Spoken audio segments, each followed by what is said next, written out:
Hey everybody, this is Brajesh here and you are watching CABA Infoventry.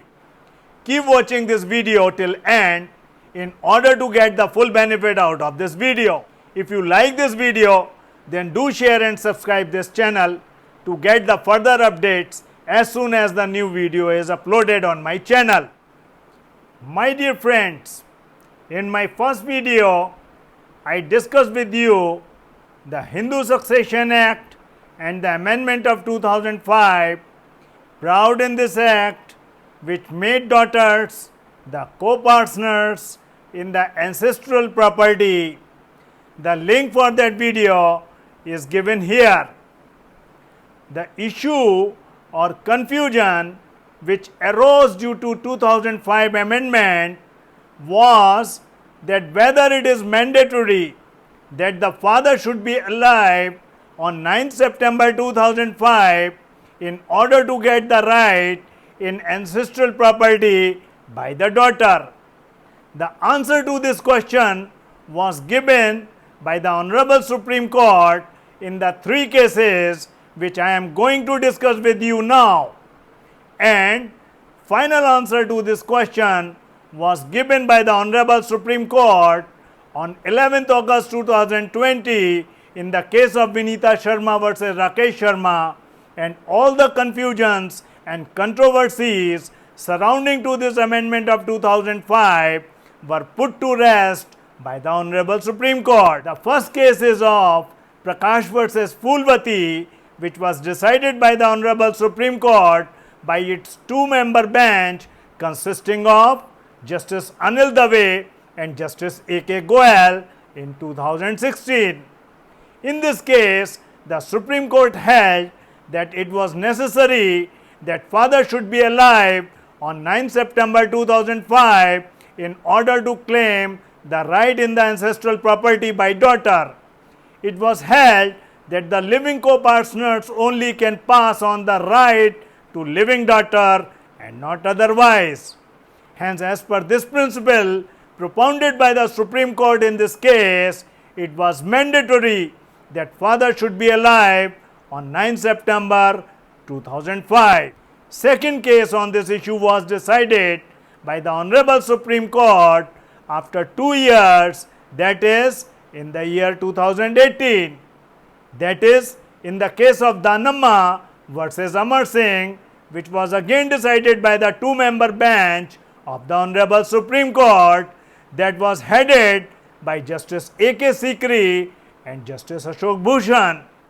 In this case, the court held that though the father died in the year 2001, meaning thereby that the father was not alive on 9 September 2005, still the daughter will get the right in the ancestral property.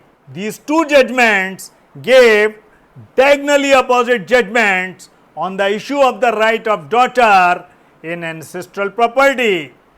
In first case, it was held that it is necessary that father should be alive on 9 September 2005, while in the second case, it was held by the court that it is not necessary that the father should be alive on 9 September 2005.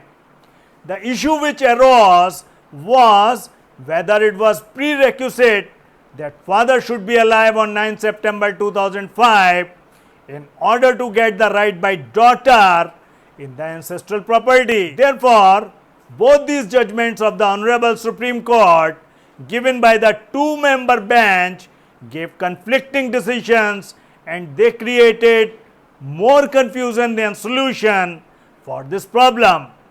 And everybody was in a dilemma that whether he should follow Phulvati case or Danamma case. Finally, the answer to this issue and confusion was given by the three-member bench of the Honorable Supreme Court in its recent judgment in the case of Vinita Sharma versus Rakesh Sharma on 11th August 2020, headed by Justice Arun Mishra, Justice M.R. Shah and Justice Abdul Nazir.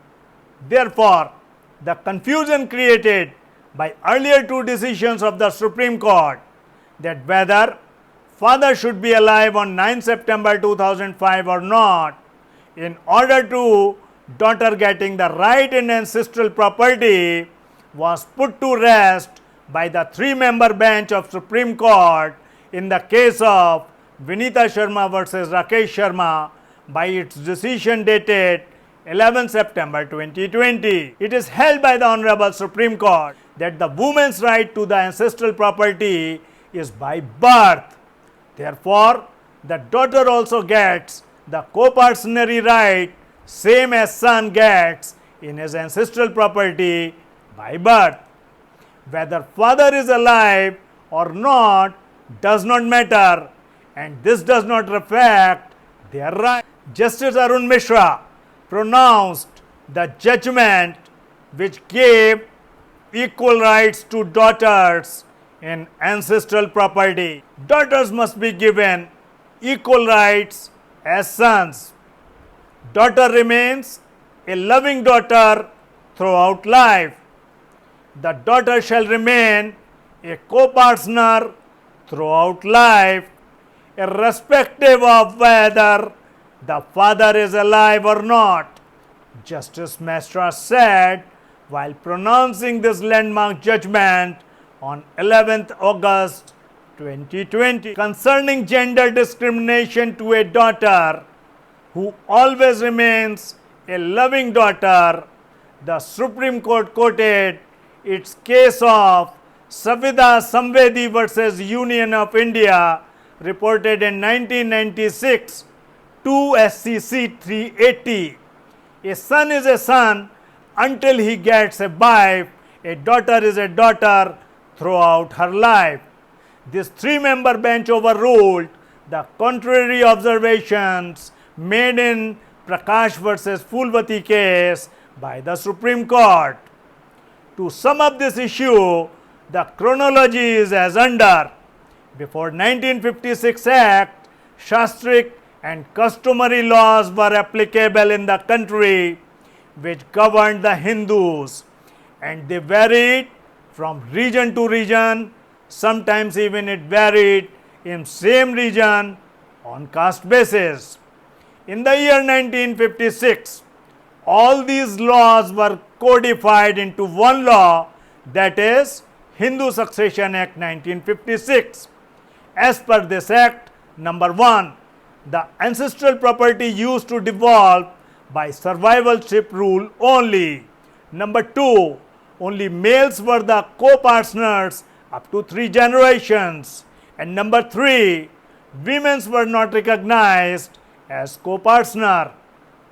This system remained prevalent in the country from the year 1956 till the year 2005, when amendment was made in section 6 of the Hindu Succession Act 1956, which abrogated the survivorship rule, and in place of survivorship, testamentary or intestate succession was introduced in the Hindu Succession Act 1950. The amendment also recognized daughters as co-partners. However, this amendment created some confusion as to whether the daughter can claim the right in ancestral property if her father is not alive on 9 September 2005. Then came Honorable Supreme Court with its judgment in 2016 in the case of Prakash versus Phulvati, and held in this case the rule of living co-partner and living daughter.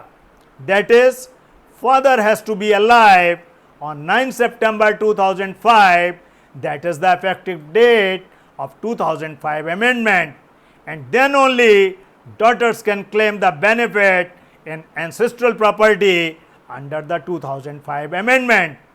Daughters are entitled to co-partnership right in ancestral property since birth. However, in the second case in 2018, that is in the case of Danamma versus Amar Singh, it was held that if father is dead on or before 9 September 2005, even then the ancestral property shall pass on to daughters equally, and their rights shall be protected. Therefore, both the judgment of 2016 and 2018 were diagonally opposite to each other and were conflicting. Then came the final verdict on 11th August 2020 in the case of Vinita Sharma versus Rakesh Sharma. In this case, court upheld the judgment of Danamma versus Amar Singh and held that the daughter have right in the ancestral property since birth like sons. Whether father is alive or not does not make any difference, and their right remain intact and protected. My dear friends, this was the discussion on daughter's right in her ancestral property as co-partner and the injustice done by the Hindu Succession Act 1956 with the daughters in the year 1956 was set right and corrected by the Honorable Supreme Court judgment of the year 2020. The link for the judgment for Vinita Sharma versus Rakesh Sharma is given in the description below. Hope you might have liked this video. That's it for now. Stay safe and healthy. Bye-bye.